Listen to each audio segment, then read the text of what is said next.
আসসালামু আলাইকুম, আশা করি সবাই ভালো আছেন। আজকের ভিডিওতে হচ্ছে দেখবো আমরা কিভাবে একটা শ্রীলঙ্কার ইটিএ করতে হয়। আপনারা শ্রীলঙ্কা ইটিএ অনলাইন সার্চ করার পরে আইএল যে ওয়েবসাইটে আছে এই ওয়েবসাইটে যাবেন, যাওয়ার পরে হচ্ছে অ্যাপ্লাই যে বাটনটা আছে এই বাটনে ক্লিক করে নিচে আইসা হচ্ছে আই এগ্রিতে ক্লিক করবেন। অ্যাপ্লাই ফর ইন্ডিভিজুয়াল এই ভিসা অপশনে ক্লিক করবেন। তারপরে হচ্ছে আপনাদের এই ফর্মটা পূরণ করতে হবে।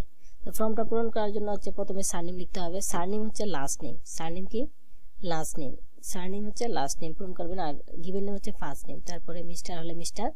ডেট অফ বার্থটা হচ্ছে আপনারা আপনাদের অ্যাজ পার পাসপোর্ট অনুযায়ী হচ্ছে ফিল আপ করবেন। যেহেতু হচ্ছে ইউটিউবের পলিসি পাসপোর্ট দেখানো যায় না, তাহলে আমি তার জন্য দেখাচ্ছি না। অ্যাজ পার পাসপোর্ট হচ্ছে আপনারা পাসপোর্ট ইনফরমেশন দিবেন, জেন্ডার সিলেক্ট করবেন, ন্যাশনালিটি দিবেন, এখানে আবার ন্যাশনালিটি দিবেন। তারপর হচ্ছে না প্রফেশন লিখবেন, যদি বিজনেস হয় বিজনেস, জব হোল্ডার হয় জব। তারপর আসেন এখানে পাসপোর্ট নাম্বার, আপনারা পাসপোর্ট অ্যাজ পার পাসপোর্ট অনুযায়ী হচ্ছে পাসপোর্ট নাম্বারটা দিবেন।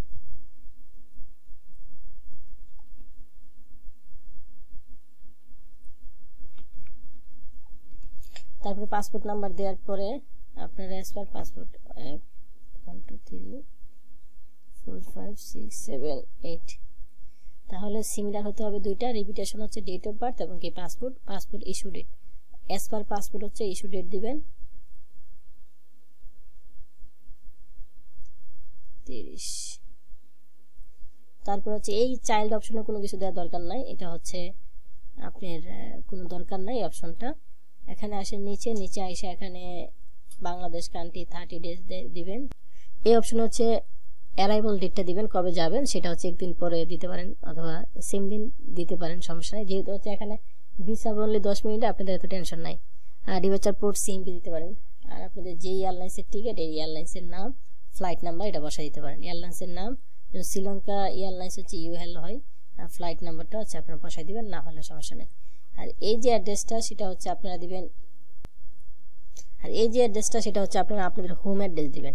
আপনাদের অ্যাজ পার পাসপোর্ট যে হোম অ্যাড্রেসটা এটা দিবেন। আর সিটি হচ্ছে ঢাকা হলে ঢাকা দিবেন, স্টেটে ঢাকা হলে ঢাকা দিবেন। স্টেটটা হচ্ছে ডিভিশন অনুযায়ী দিবেন, পোস্টাল কোড দিবেন। কান্ট্রি হচ্ছে এখানে রেসিডেন্সি বাংলাদেশ দিবেন।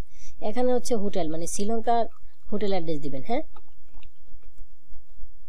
শ্রীলঙ্কা হোটেল অ্যাড্রেস দিবেন। ইমেল অ্যাড্রেস এটা হচ্ছে আপনাদের ইমেল অ্যাড্রেস দিবেন, আপনাদের ইমেল অ্যাড্রেস যেটাতে ভিসা নিতে যাচ্ছেন। তাহলে এ হচ্ছে ইনফরমেশনগুলো। এখানে নো সিলেক্ট করে তারপরে I would like to select করে সাবমিট করে দিবেন। তাহলে এ হচ্ছে ইনফরমেশন আপনারা আপনাদের অ্যাজ পার পাসপোর্ট হচ্ছে ফিল আপ করবেন। নেক্সটে ক্লিক করবেন, তারপর ওকে ক্লিক করবেন। দেখেন এখানে একটা ভুল দেখাচ্ছে, সেটা 12 মাসের মানে ডিসেম্বরের 1 তারিখ দেওয়া হয়েছিল। সিমিলার হতে হবে, ডেট অফ বার্থ সিমিলার হতে হবে। তারপর এখন নেক্সটে ক্লিক করব, দেখি আমার হচ্ছে নেক্সটে নিয়ে গেল। তারপর হচ্ছে কনফার্মে ক্লিক করব, তারপরে হচ্ছে ওকে ক্লিক করব। তারপরে এই ভিসা অপশন থেকে পেমেন্ট করে দিলে আমাদের হচ্ছে ভিসাটা হয়ে যাবে। ভিসাটা হতে হচ্ছে 10 থেকে 15 মিনিটের মধ্যে ভিসাটা পেয়ে যাবেন। আপনারা এইভাবে কিন্তু একটা শ্রীলঙ্কার ইটিএ করতে পারেন। আর আমাদের মাধ্যমে করতে চাইলে তাহলে হচ্ছে আপনারা 3000 টাকা দিয়ে আমাদের মাধ্যমে করতে পারেন। আমাদের খরচ যাবে $22 থেকে $23।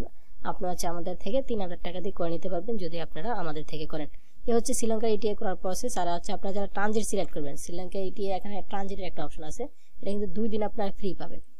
ট্রানজিট হচ্ছে যে অপশনটা আছে, চাইলে আপনারা কিন্তু ট্রানজিট বিষয়ে বের হতে পারেন, এখানে 2 দিনের ফ্রিতে পাবেন। এই ছিল শ্রীলঙ্কা নিয়ে ওভারভিউ। আপনাদের কোনো কোশ্চেন থাকলে হচ্ছে ইউটিউবের কমেন্ট বক্সে করতে পারেন। Thank you.